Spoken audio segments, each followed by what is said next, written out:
54% of the Brazilian population is of African descent. You can see the legacy of the slave trade in the faces here. Brazil was the last country in the Western world to abolish slavery. It did so in 1888, 20 years after the U.S. did. But despite the fact that more than half this country has African roots, you may have noticed that almost all of the faces that you have seen so far in the clips that we've shown you from Brazilian television, either corporate media or religious channels, have one thing in common. They're white. If you turn on the TV in Brazil, there are hardly any black actors or presenters, hardly any black journalists. This is across all of the mainstream channels. We are not seen there. The invisibility of black people in spaces of power is glaring. Just go to the newsroom of any newspaper or television station and look at the journalists working there. Almost all of them are white.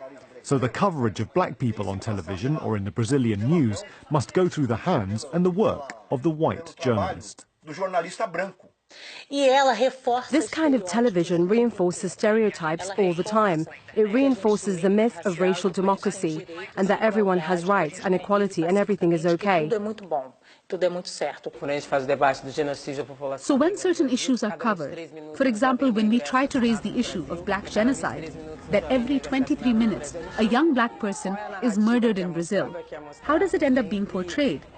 It's always shootouts in the peripheries and the criminals were killed. There isn't even a narrative that serves to inform the public of the facts in Brazil, a country that was the last in the world to abolish slavery. The depiction of that Brazilian reality does not just occur in news programming. The same can be seen on the entertainment side and the Brazilian soap operas known as telenovelas. Telenovelas are an integral part of the Brazilian media story for reasons both social and financial. A successful telenovela will capture huge audiences, routinely in the tens of millions. Their plot twists will drive everyday conversation in Brazil. For the networks producing them, all of which face the economic challenges born of the digital revolution, telenovelas are still cash cows. One of them, Globo's Avenida Brasil, reportedly delivered ad revenues of about $1 billion. Avenida Brasil. And telenovelas have something that Brazilian news programs do not. They have international reach. Globo's flagship newscast, Jornal Nacional, dominates domestic news ratings here, but relatively few people outside Brazil will ever see it. Telenovelas are an export industry. Avenida Brasil has been transmitted in 130 countries in 19 languages. In that respect, telenovelas are the face that Brazil shows to the world. And much like the country's newscasters, the faces that get shown are nothing less than a misrepresentation of what Brazil really is. Because again, they're mostly white. In the soap operas of Brazil, we have a rich world, a happy world, a white world. What is it that a soap opera does? It enters the general public's home and tells a child who is still growing up what they are not going to be. The places they cannot reach. Brazilian private television does this every day. Every day. For example, in adaptations of books in which the main characters are black, when they make them into TV series, they cast them as white. E de que me adianta querer? Sou uma escrava, uma fugitiva. And when we ask, why did you put a white actor to play the role of a black character, they say, it doesn't make a difference. And this has happened in some very famous series in Brazil in the past, like Isaura, the slave, and Chiquinha Gonzaga. A senhora Dona Isabel toca piano? Há alguém no Rio de Janeiro que não toque? Os escravos. Hã? Os escravos não tocam piano. It may not happen today, because now we have a platform where we are able to protest. Because of the internet, we can make some noise. After a lot of pressure from the black movement, you can see, little by little, black actors gaining leading roles in soap operas. Uma o quê? Vamos, complete a frase. Uma negra, não é isso que você ia dizer? However, it is an illusion to think that placing a black person on television solves the problem. The way that black people are portrayed in most of the mainstream media follows and legitimizes the structural racism that we have in Brazil. Because the successful world, the world that works, is white. And then when the commercials come on, a white person comes along as the representative of buying power, of acquisitive power. É hora de valorizar quem carrega o país nas costas. Nova Chevrolet S10 2018. And then afterwards, when the news comes on, there's a black person robbing, there's a black person being arrested. So every day, private television in Brazil attacks Brazilians.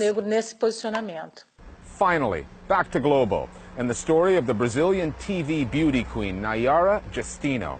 As examples of media malpractice in this country go, it is nowhere near the worst, but it is revealing. The title, Mulata Globaleza, was created by Globo. It's a beauty contest tied to its coverage of Brazil's annual carnival. That word, mulata, which some say has its roots in the word mula, meaning mule, is considered racist.